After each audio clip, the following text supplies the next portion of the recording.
Miss Debbie, your school librarian, and this is our library dog, Dewey. He's named for those numbers on the book, the Dewey Decimal System. And today I'm going to read from our book, Nugly, chapters 32 and 33. So here we go. This chapter is called Fetch Happens. Nugget didn't have to wait very long for his chance to act. The very next day, Emily had practice again. The moment she hauled her equipment bag out from the kitchen, Nugget, not so subtly, ran in circles around it, as if warming himself up to play field hockey. This time, when Miss Tran suggested Emily bring Nugget along to practice, Emily just sighed and went to grab his leash. Nugget counted this as progress. "Have you thought of a name for him yet?" Miss Tran asked as Emily bent down to clip the leash to his collar. "Why don't you think of a name for him?" "Okay, maybe not so much progress, because I want it to be something special for the two of you." Kneeling there on the ground with Nugget, Emily paused as if she wanted to say something, but then she just wrapped the leash tight around her wrist, stood and headed out the door with the dog and duffel bag in tow. This time they arrived at practice just as it was beginning, so Emily was able to tie Nugget up to a bleacher post and join her teammates in stretches, box drills, and tackle practice. But when the time came to split up into teams for a scrimmage, Madison, or was it Lexington, sidled over to Emily and hissed in her ear. No one else on the field would have heard it. Coach Fairnew, giving passing pointers to a sweeper, wasn't even looking. Only Nugget, with his canine hearing, was able to hear the singular word, carried on the breeze that blew over the hilltop: bench. And so only Nugget was able to witness what he was beginning to recognize as a habit for Emily. A dark cloud passed across her face like she was going to say something, but then when she opened her mouth, nothing came out. And when she closed it again, it was as if she had swallowed the dark cloud whole and was choking on the lightning and hail as it went down. One silver lining, at least she untied Nugget from the bleachers when she came over to heave herself onto the bench, settling in for another day of disappointment. The untying appeared to be an unconscious act for Emily, something she did so she could continue to knead at the leash handle. But it meant everything to Nugget, because for Nugget, the day was just beginning. Just like last time, Nugget watched the ball go back and forth, his eyes locked on it to its movement like it might disappear any second. But he didn't want it to disappear. He wanted to... There it was. The sweeper who had needed passing points earlier had just attempted a long-distance pass and accidentally sent the ball flying out of bounds. But this time, Nugget went flying too. "Hey!" Emily cried, but Nugget had taken her by surprise. His leash slid right out of her hand, flapping behind him in the wind. Nugget was running fast, and Emily was already in hot pursuit along with half the girls on the team. They put up a good chase. They were athletes, after all, but as Nugget saw it, it was simple math. 4 legs were twice as fast as 2. Within minutes, Nugget leaped through the air and, pock, had the ball in his mouth. It was Nugget's first time catching something with his new mouth, and his first feeling was one of unspeakable relief. The revelation that he still could catch, that his teeth, snaggly though they looked, were still perfect for snagging toys. The second feeling was that this was not your average toy. The ball reeked of cork and rubber with a licorice tang so strong that you could almost had to wonder, did rubber actually taste like licorice? Or did all licorice just taste like rubber? The third and final feeling was centuries of Canis familiaris instinct flooding Nugget's body. The yelling of the humans, the ball in his teeth, the grand tradition of dog-human relations. This was the holy moment in which he would turn around and return the ball to them. It was the eternal promise of fetch. What goes out must come back. But Nugget did not come back. He went wide, arcing north by northeast, away from everyone who followed him. Well, almost everyone. Due to her unique starting point on the bench, the only person who had any chance of catching him now was Emily. But even then, she would have to be extraordinarily fast to do so. This was tricky. Nugget didn't want to make this look too easy for her, but he also didn't want her to fail. As it turned out, he needn't have worried. With the agility of someone who had spent every day this summer up on her feet running a restaurant, Emily banked north, closing the distance between her and the fugitive dog at a pace that surprised even the dog in question. What was more, at some point, Emily had snatched up a hockey stick just as deftly as she grabbed those tongs in the kitchen. Now she brought the stick down in front of Nugget so quickly that he had to rear up on hind legs and turn to avoid stumbling right over it. But the stick was already in front of Nugget again, forcing him to change direction a second time, and then again and again, as Emily ran alongside him, somehow not just keeping up with an energetic puppy, but guiding him back toward the field, herding him like she was a shepherd and the hockey stick her staff. In fact, as the stick reversed position back and forth on either side of him, Nugget realized he wasn't just being herded. Without ever actually touching him, Emily was using the stick to dribble Nugget. For a moment, the din of the girls dropped away as they tried to process what they were seeing. Then, one of the girls, the same one who had sent the ball flying in the first place, pumped her fist up and yelled, "Go, Tran!" That was followed by, "Yeah!" from the midfield line. Suddenly, everyone was chiming in. "You got this! Woohoo! Great stick work, Emily!" That last one came from Coach Farrenew. Perfect! As Nugget approached the field, he knew he had to get his next few steps just right. So he tripped over his own paws and skidded across the grass. It was flawless, just as he'd planned. The ball looked completely natural, popping out of his mouth, and the Gorgons gasped as it seemed for a moment like Emily was going to trample over the defenseless little puppy. Emily just gritted her teeth, sidestepped the four-legged obstacle in front of her, brought her right hand up to join her left at the top of the stick, and with a mighty swing, slammed the ball right down the middle of the field at the goalkeeper, who grabbed the ball out of the air and tore off her face mask to reveal a speechless Lexington as the entire team went wild. "Wow, Emily," said Coach Farrenew. "I had no idea you had those kind of chops in you. How come we haven't seen that before?" Emily shrugged humbly, but the scent of exhilaration was all over her. "I guess I haven't had the chance," she said. "Well, we'll have to fix that," Coach Farrenew called out to the field. "Madison!" "Yes, Coach?" Madison stood in the center of the forward line, as stunned as her co-captain. "You're doing great today. Take a break. Emily's going to sub in. And let's make sure she's on the starting forward line next week." "Yes, Coach." However, Madison felt that in that moment, her face indicated it was the equal and exact opposite of how Emily and Nugget felt. "Great!" Coach clapped her hands and turned back to them.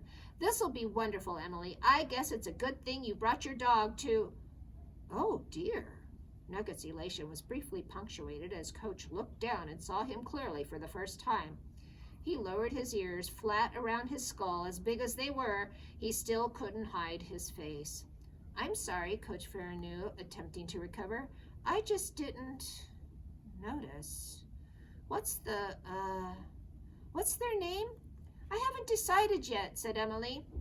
And then she added something that made Nugget's ears perk back up. "But I'm thinking about it." As the coach instructed the girls to get back into position, Emily led Nugget back to the post on the side of the field, kneeling down to tie him up, extra securely this time. But now, as her hands nimbly tied the leash into the knot, she looked Nugget right in the face, as if she was searching for something, a hint, an acknowledgement that what he'd done had been on purpose. Of course, Nugget's face was uniquely hard to read these days, but still, Emily looked right at him. No flinching, no wincing, just probing assessment as if she were seeing him with new eyes.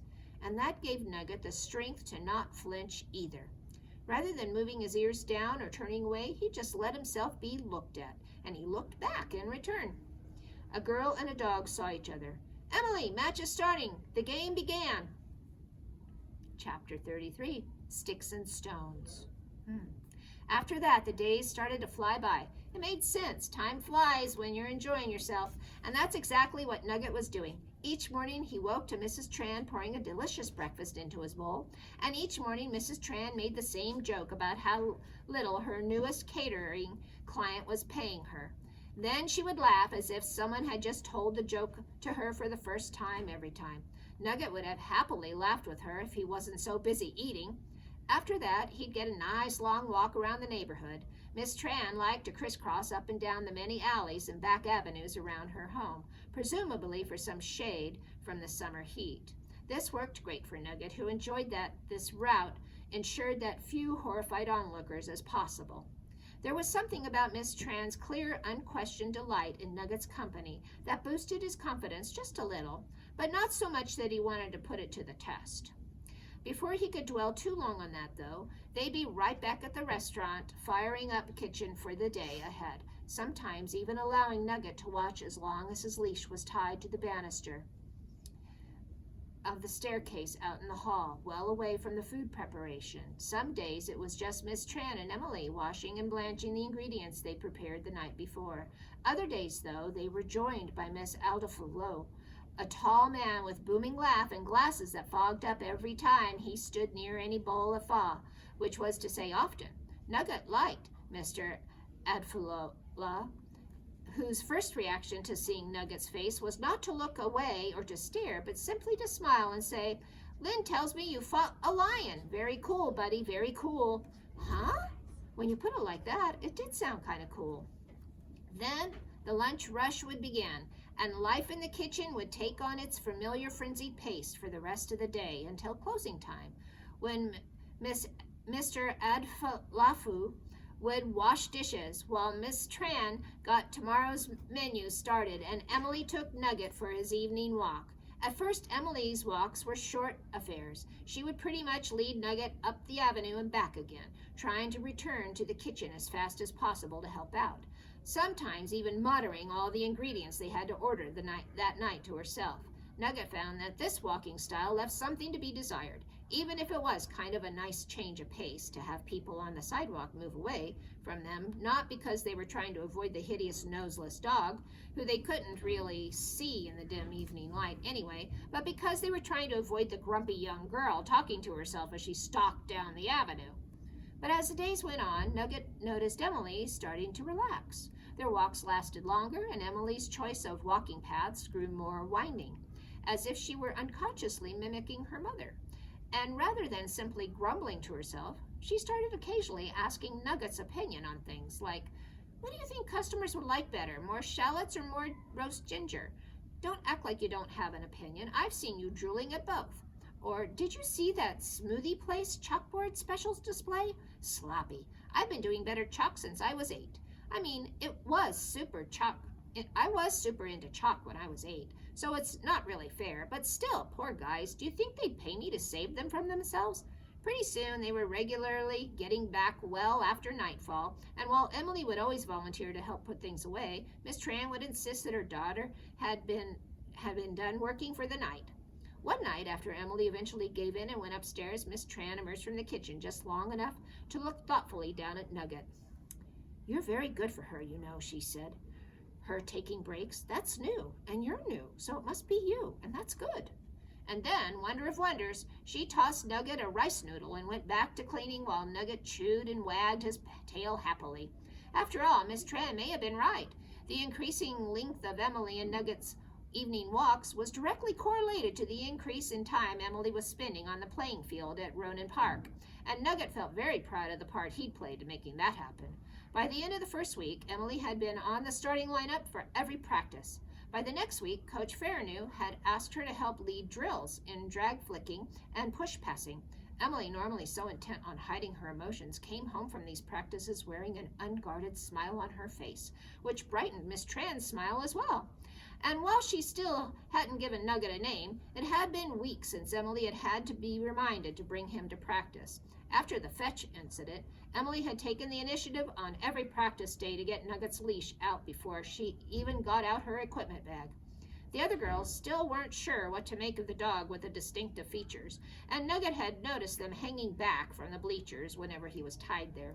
But while this hurt, he tried to focus on the positive. A few of the girls were clearly warming to Emily, and that warmed Nugget's heart as well. But not everyone was thrilled about Emily's rise. If Lexington and Madison had been hostile toward Emily before, the fact that she was now eating into what they perceived as their playing time had only caused their resentments to grow, and they weren't above using their positions as co-captains to make their feelings known.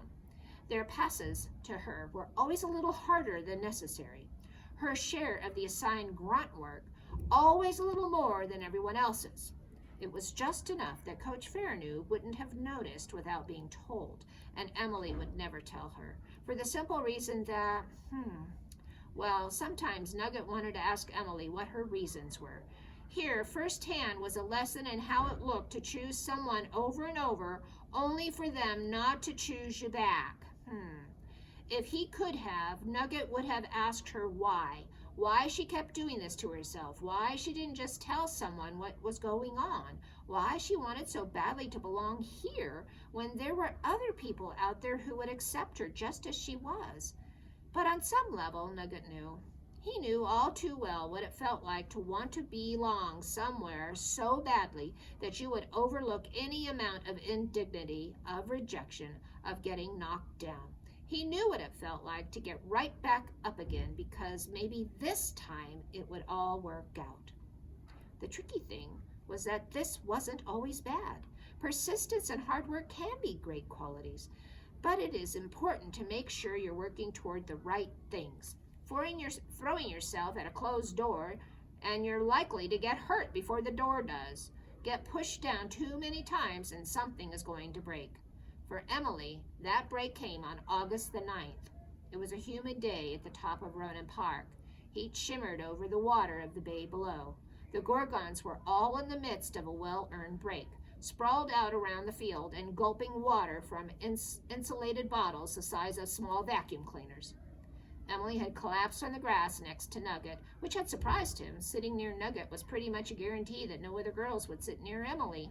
So even though he knew this probably should not have been where he set the bar, Nugget still appreciated the small show of solidarity. Today, though, a few girls actually followed Emily over to the bleachers.